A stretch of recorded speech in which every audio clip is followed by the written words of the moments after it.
বাংলা ভ্রমণ কাহিনীতে ভাষাতাত্ত্বিক প্রসঙ্গ। পৃথিবীর অন্যান্য সাহিত্যের মতো বাংলা সাহিত্যেরও একটি অন্যতম সংরূপ ভ্রমণ সাহিত্য। সাধারণভাবে বিজয়রাম সেনের তীর্থমঙ্গল থেকে ভ্রমণ কাহিনী লেখার এই যাত্রার সূচনা ঘটেছে বলে ধরে নেওয়া হয়। তবে আধুনিককালে ভ্রমণ সাহিত্যের ব্যাপ্তি আরও অনেক বেশি বিস্তৃত। আমাদের আলোচ্য বিষয় বাংলা ভ্রমণ কাহিনীতে ভাষাতাত্ত্বিক প্রসঙ্গ। কোনো লেখক মূলত তার লিখন রীতির স্বাতন্ত্র্যের কারণেই অনন্য হয়ে ওঠেন। ভ্রমণ কাহিনী রচনার ক্ষেত্রে লেখকের পর্যবেক্ষণ শক্তি ও দৃষ্টিকোণ বিশেষভাবে গুরুত্বপূর্ণ। সাংবাদিকতার জগতে ইদানিংকালে একটি টার্ম বহুল প্রচলিত, সেটি হলো স্লো জার্নালিজম। স্বভাবগতভাবে ব্রেকিং নিউজের একেবারে বিপরীত প্রান্তে অবস্থান করছে এই ধারণাটি। স্লো জার্নালিজম হলো এক ধরনের মগ্ন সাংবাদিকতা, যা সাংবাদিককে একটি নির্দিষ্ট অঞ্চলে থেকে সেখানকার জনজীবন অত্যন্ত গভীরভাবে দেখতে ও বুঝতে প্রণোদিত করে। তো সেভাবেই কোনো কোনো ভ্রমণ কাহিনীকারের কাছে গুরুত্বপূর্ণ হয়ে ওঠে নির্দিষ্ট কোনো অঞ্চলের ভাষা ব্যবহার। তিনি অত্যন্ত মনোযোগের সঙ্গে স্থানীয় মানুষের ভাষা প্রয়োগ লক্ষ্য করেন এবং সেটি লিপিবদ্ধ করে রাখেন ভ্রমণ কাহিনীর পরিসরে। আমরা এই আলোচনাটি মূলত তিনটি টেক্সটের সাপেক্ষে বিচার করেছি। তার মধ্যে প্রথম দুটি রচনা নারায়ণ সান্যালের লেখা, পরেরটি তারাপদ রায়ের। নারায়ণ সান্যালের লেখা একটি বিখ্যাত ভ্রমণ কাহিনী দণ্ডক শবরী। বইটি প্রথম প্রকাশিত হয় 1962 সালে। বইটির নামকরণের আড়ালেই তার কাহিনীর পটভূমি লুকিয়ে আছে। ঠিকই ধরেছেন, এই বইয়ের প্রেক্ষাপট সুপ্রাচীন ভারত সংস্কৃতির দণ্ডকারণ্য, যা বর্তমানে দেশের 5টি রাজ্যের কয়েকটি জেলা নিয়ে গড়ে উঠেছে। 60-এর দশকে লেখক তার নিজের হাতে আঁকা দণ্ডকারণ্যের একটি নট টু স্কেল মানচিত্র বইয়ের সূচনায় সংযোজিত করেছেন। দণ্ডকারণ্যের আধুনিক একটি মানচিত্রের সাপেক্ষে আমরা অঞ্চলটির অবস্থান এখানে চিহ্নিত করে নিতে পারি। লেখক জানিয়েছেন, দণ্ডকারণ্যের বসবাসকারী আদিবাসী জাতিগুলির মধ্যে 3টির প্রকৃতি সবচেয়ে আদিম। এই 3টি জাতি হল অবুঝ মাড়, পাহাড়ে বসবাসকারী অবুঝ মাড়িয়া, গঞ্জাম জেলায় অবস্থানকারী শবর, আর মালকানগিরি অঞ্চলের বাসিন্দা বন্ড। এর মধ্যে বন্ডদের ভাষা ব্যবহার নিয়ে বিশেষভাবে আলোচনা করেছেন লেখক। বন্ডর সঙ্গে ধ্বনিগত সাদৃশ্য রয়েছে গণ্ডদের, তবে গণ্ডরা পুরোপুরি আলাদা একটি জনজাতি। বলতে পারি দণ্ডকারণ্যে বসবাসকারী উপজাতিদের মধ্যে বৃহত্তম জনগোষ্ঠী গণ্ড। গণ্ড ভাষা দ্রাবিড় ভাষা বংশজাত, কিন্তু আমাদের আলোচনার বিষয়বস্তু বণ্ড। বণ্ড ভাষা পৃথক ভাষা বংশজাত। অস্ট্রিক ভাষাবংশের যে শাখাটি আমাদের দেশে প্রচলিত সেটি হলো অস্ট্রো এশিয়াটিক ভাষা গোষ্ঠী। বণ্ড এই অস্ট্রো এশিয়াটিক ভাষা বংশের সন্তান। অস্ট্রো এশিয়াটিক শাখার তিনটি শ্রেণী হল মুন্ডা বা কোল, খাসি নিকোবরি ও মন খমের। মুন্ডা বা কোল শ্রেণীর অন্তর্ভুক্ত একটি ভাষা হল বণ্ড। এই বণ্ড ভাষার অপর নাম রেমো।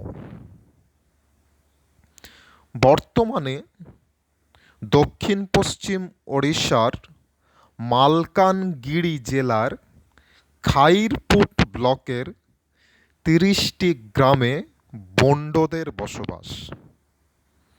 কিন্তু দুর্ভাগ্যজনকভাবে বণ্ড ভাষা বর্তমানে বিপন্ন ভাষা বা এন্ডেঞ্জার্ড ল্যাঙ্গুয়েজ হিসেবে চিহ্নিত।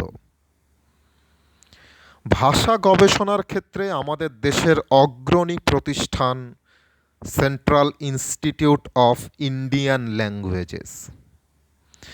বিপন্ন ভাষা রক্ষার্থে উক্ত প্রতিষ্ঠানের একটি প্রকল্প হল scheme for protection and preservation of endangered languages, যে প্রকল্পের মাধ্যমে বিপন্ন ভাষা সংরক্ষণের একটি প্রয়াস তারা ক্রমাগতভাবে করে চলেছে। 2011 সালের জনগণনা অনুযায়ী বণ্ড জাতির জনসংখ্যা 12,331। বণ্ড ভাষাভাষীরা জীবিকা সংস্থানের কারণে বর্তমানে বহির্জগতে পদার্পণ করতে বাধ্য হচ্ছে। ফলত তাদের মধ্যে তৈরি হয়ে যাচ্ছে দ্বিভাষিকতার পরিসর।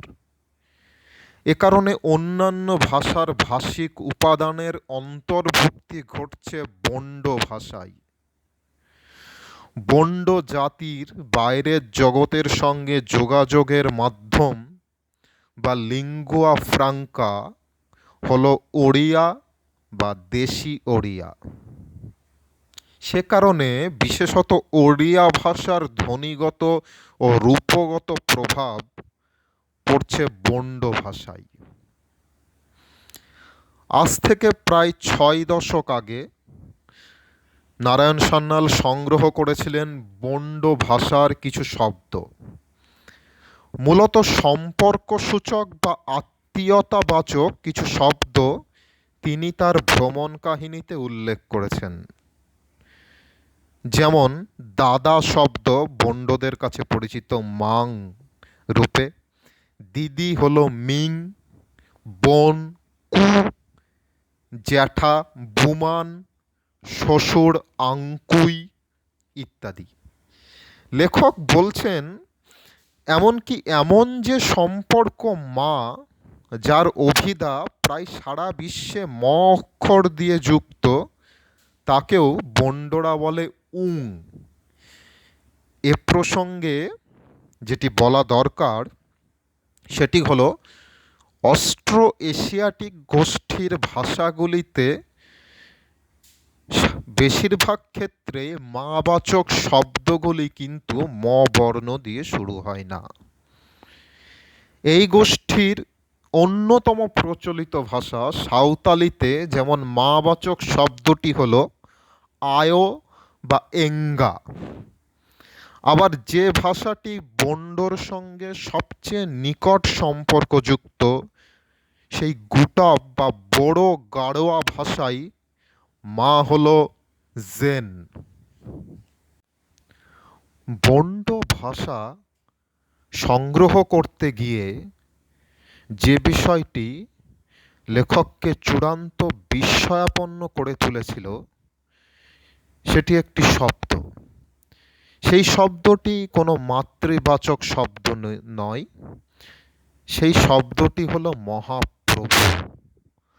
আজ থেকে ৬০ বছর আগে যখন বন্ডদের গতিবিধি মূলত নিজ সম্প্রদায়ের মধ্যেই ভীষণভাবে সীমাবদ্ধ ছিল, সেই সময়ে দাঁড়িয়ে এমন একটি সংস্কৃত শব্দের ব্যবহার সততই আশ্চর্যজনক। এই প্রেক্ষিতে লেখক অনুমান করেছেন হয়তো দণ্ডকারণ্যের এই প্রত্যন্ত বন্ড গ্রামেও শ্রী চৈতন্যের পদচারণা ঘটেছিল। সে কারণেই বন্ডদের ভাষায় এই শব্দভুক্তি ঘটেছে। এর পাশাপাশি যে শব্দটি প্রচলিত সেটি হলো মহাপ্রসাদ। মহাপ্রসাদ শব্দটি তারা অবশ্য কিছুটা ভিন্ন অর্থে ব্যবহার করে থাকে। এই প্রসঙ্গটি আরও তাৎপর্যপূর্ণ। বাংলা সমাজে তথা সাহিত্যে আমরা দেখতে পাই যে সই পাতানোর একটি ঐতিহ্য রয়েছে। এটি হলো সেই বন্ধুত্বের বন্ধনে আবদ্ধ হওয়া। বন্ড সমাজে বন্ধুত্বের পরিচায়ক নাম মহাপ্রসাদ। লেখক দণ্ডকারণ্যের অসংখ্য উপজাতির সংস্পর্শে এসেছেন, কিন্তু তিনি নিবিড়ভাবে লক্ষ্য করেছিলেন বন্ড সমাজের ভাষা। আশ্চর্যজনকভাবে central institute of Indian languages বা CIIL যে 12টি বিপন্ন ভাষার এন্ডেঞ্জার্ড ল্যাঙ্গুয়েজ ডিকশনারি তৈরি করেছেন, তার মধ্যে একটি হলো বন্ড। হয়তো লেখক অনেক আগেই তার বিপন্নতা অনুধাবন করতে পেরেছিলেন, অনুভব করেছিলেন বন্ড ভাষা সংরক্ষণের প্রয়োজনীয়তা। আমাদের পরবর্তী আলোচনার বিষয়বস্তুও নারায়ণ সান্যালেরই লেখা অপর একটি ভ্রমণ কাহিনী, পয়োমুখম। ভাষা হলো যোগাযোগের মাধ্যম। বক্তা ও শ্রোতার মধ্যে সংযোগ সাধন সম্ভব হয় ভাষার মাধ্যমে। এই যোগাযোগ বা সংযোগ সাধনের সূত্রেই চলে আসে একটি প্রসঙ্গ, সেটি হলো সাংকেতিক ভাষা বা কোড ল্যাঙ্গুয়েজ। বিভিন্ন সময়ে বিভিন্ন কারণে সাংকেতিক ভাষার ব্যবহার চলে এসেছে। চর্যা গানে ব্যবহৃত সন্ধ্যা ভাষা থেকে গ্রাম বাংলার কিশোর কিশোরীর মহলে প্রচলিত ট ভাষা পর্যন্ত তার অপার বিস্তার। নারায়ণ সান্যাল তার এই বইটিতে এমন একটি সংকেত ভাষা বা কোড ল্যাঙ্গুয়েজের দৃষ্টান্ত তুলে ধরেছেন। এক্ষেত্রে সংকেত ভাষা বা কোড ল্যাঙ্গুয়েজটির ব্যবহারের উদ্দেশ্য অবশ্য কেবল লোক ঠকানো। এক্ষেত্রে তা অসাধু কাজে ব্যবহৃত হয়েছে। পয়োমুখমে লেখকের ভ্রমণের গন্তব্য কুম্ভ মেলা। কুন্ডু স্পেশালে করে লেখক রওনা দিলেন কুম্ভ মেলার উদ্দেশ্যে। এসে উঠলেন হরিদ্বারের এক হোটেলে অপরাপর সহযাত্রীদের সঙ্গে। সহযাত্রীদের কাছেই তিনি একদিন খবর পান গঙ্গার ওপারে এক সাধু যোগ শক্তি বলে নাকি মানুষের ভূত ভবিষ্যৎ সব বলে দিচ্ছেন এক অলৌকিক উপায়ে। সাধু বাবাজির নামটিও বেশ চমৎকার, অ্যাটম বাবা। কেন এই নামকরণ? লেখক জানিয়েছেন তিনি নাকি যৌগিক প্রক্রিয়ায় পরমাণুর অন্তর বিদীর্ণ করতে সক্ষম, আর তার এই মহান কর্মযজ্ঞের উদ্দেশ্যটিও ততোধিক মহান। সেটি হলো মহৎ কুম্ভ স্নানের আগে যাবতীয় পার্থিব চিত্তচাঞ্চল্য থেকে মনকে মুক্ত করা। তো বিজ্ঞানে স্নাতক এক মহিলা সহযাত্রীর কাছে লেখক শোনেন একটি তাঁবুর মধ্যে অ্যাটম বোমার থেকে প্রায় 20 ফুট দূরে অবস্থান করছেন তার সহকারী, যিনি টিকিট কাটার দায়িত্বপ্রাপ্ত।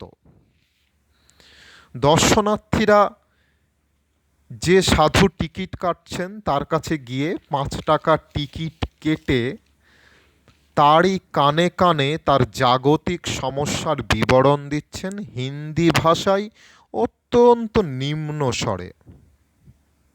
ওই সাধু দর্শনার্থীর সমস্যাটি শুনে একটি সাদা কাগজে দুর্বোধ্য ভাষায় তা লিখে কাগজটি ভাঁজ করে দর্শনার্থীকে দিয়ে তা পাঠিয়ে দিচ্ছেন অ্যাটম বাবার কাছে। দর্শনার্থী কাগজটি ডান হাতে মুঠো করে ধরে রাখছেন, বাঁ হাতের রেখা দেখে অ্যাটম বাবা তার জাগতিক সমস্যার সমাধান বাতলে দিচ্ছেন। অর্থাৎ সেই হিসেবে অ্যাটম বাবা দর্শনার্থীর প্রশ্ন বা সমস্যা কিছু না জেনেই ঠিক ঠিক উত্তর দিয়ে চলেছেন। স্বাভাবিকভাবেই দর্শনার্থীদের কাছে একই সঙ্গে একটি অত্যাশ্চর্য ও অলৌকিক। এখানে যে ঘটনাটি না জানালেই নয় সেটি হলো ওই টিকিট কাটা সাধুর পাশে বসে অন্য একজন সাধু কোনো একটি দক্ষিণী ভাষায় সুর করে মাইক্রোফোনে মন্ত্র পাঠ করে চলেছেন। রহস্য সন্ধানের জন্য পরদিন সকালেই অ্যাটম বাবা সমীপে পৌঁছে যান লেখক। গিয়েই গত দিনের শোনা ঘটনাবৃত্ত মিলিয়ে নেন। একই প্রক্রিয়ায় সব কিছু ঘটে চলেছে। প্রথমে উনি দেখেন কোনো মেসেঞ্জার পিয়ন বা কুরিয়ার সার্ভিস অলক্ষ্যে বার্তা প্রেরণের কাজটি করছে কিনা, কিন্তু তেমন কিছু তিনি খুঁজে পান না। তাঁবুতে নেই কোনো walkie talkie, short circuit transmitter বা টিভি জাতীয় কোনো যন্ত্র। বেশ কিছুক্ষণ লক্ষ্য করেও যখন তিনি রহস্য সন্ধানে অপারগ থাকেন, তখন হঠাৎ তার পাঞ্জাবিতে একটা হ্যাঁচকা টান পড়ে। তাকে ডেকে তাঁবুর বাইরে নিয়ে যান এক ব্যক্তি, পেশাগতভাবে যিনি আবার ব্যাঙ্গালোরের একটি কলেজের তুলনামূলক সাহিত্যের অধ্যাপক। তিনি অ্যাটম বাবার অসাধু কৌশলটি সরলভাবে বুঝিয়ে দেন লেখককে। তিনি জানান যে সাধুটি মন্ত্রপাঠ করছে সে আসলে কন্নড় ভাষায় একটি ধর্মপুস্তক সামনে রেখে রামচরিত মানসের সুরে আবৃত্তি করছেন, কিন্তু উনি ওই ধর্মপুস্তকের পাতাগুলি কেবল উল্টোচ্ছেন, সেটা পাঠ করছেন না। তিনি কন্নড় ভাষাকে বেস ল্যাঙ্গুয়েজ হিসেবে রেখে একটি কোড ল্যাঙ্গুয়েজ তৈরি করেছেন। বি ধ্বনিকে উচ্চারণ করছেন সি রূপে এবং সি ধ্বনি উচ্চারণ করছেন বি রূপে। এইভাবে দর্শনার্থীদের প্রদত্ত প্রশ্ন ওই কোড ল্যাঙ্গুয়েজে এনকোডেড করে মাইক্রোফোনে পাঠ করছেন। অ্যাটম বাবা সেটি ডিকোড করে তার কার্য সমাধা করছেন। এভাবে গোটা প্রক্রিয়াটি চলছে, ঠিক যেভাবে বাংলায় আমরা ট ভাষা ব্যবহার করি। লেখক উদাহরণ দিয়েছেন চি ভাষার। শব্দের আগে চি যোগ করে যা প্রয়োগ করা যায়। চিতু, চিমি, চিকা, চিমন, চিয়া চিছো, অর্থাৎ তুমি কেমন আছো। সংকেত ভাষা বা কোড ল্যাঙ্গুয়েজের প্রায়োগিক দৃষ্টান্তের একটি অনন্য উদাহরণ এই অ্যাটম বাবা। আমাদের পরবর্তী আলোচনাটি তারাপদ রায়ের লেখা ভ্রমণ কাহিনী নীল দিগন্তে তখন ম্যাজিক এর প্রেক্ষিতে। স্থান কাল ভেদে শব্দার্থের বদল ঘটে যায়। একই শব্দের অর্থ ভৌগোলিক অবস্থান ভেদে ভিন্ন অর্থ বহন করে। স্থানভেদে শব্দার্থের পরিবর্তনের এই ধারাটি ভীষণভাবে প্রাসঙ্গিক হয়ে ওঠে ব্রিটিশ ইংরেজি ও আমেরিকান ইংরেজির ক্ষেত্রে। আমরা যে ইংরেজি ছোট থেকে শিখে থাকি তা মূলত ব্রিটিশ ইংরেজির আদলে তৈরি।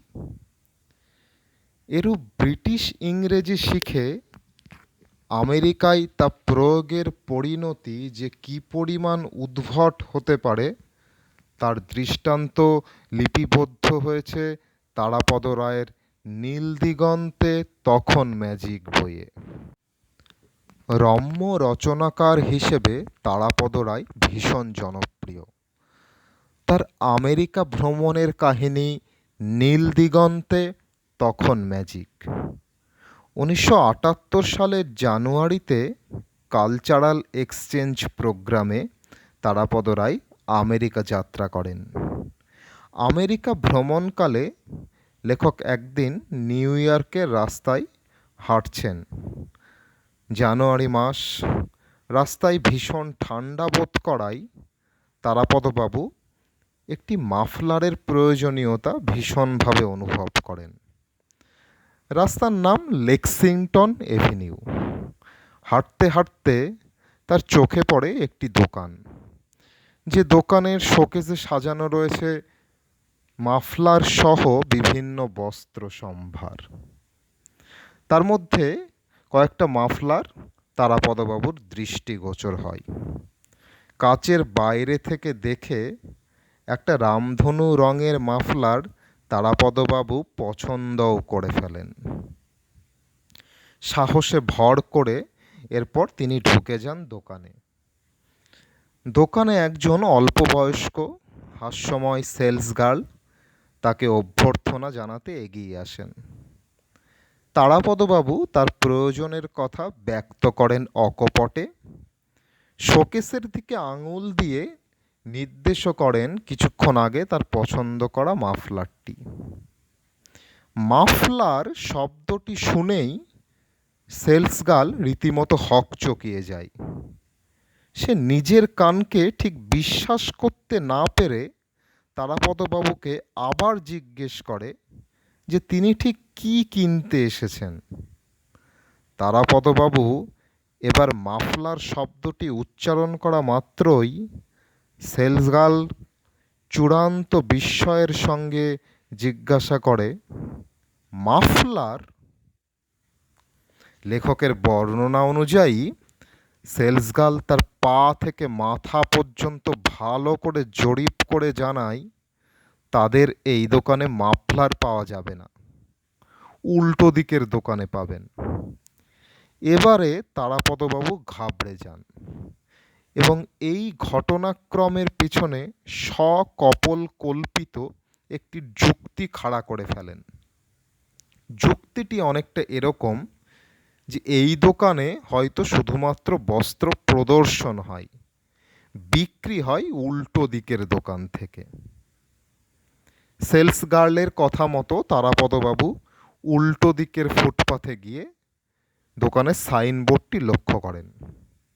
সাইনবোর্ডে লেখা আছে William William William and William automobile stores. শোকেসে সাজানো গাড়ির বিভিন্ন যন্ত্রাংশ।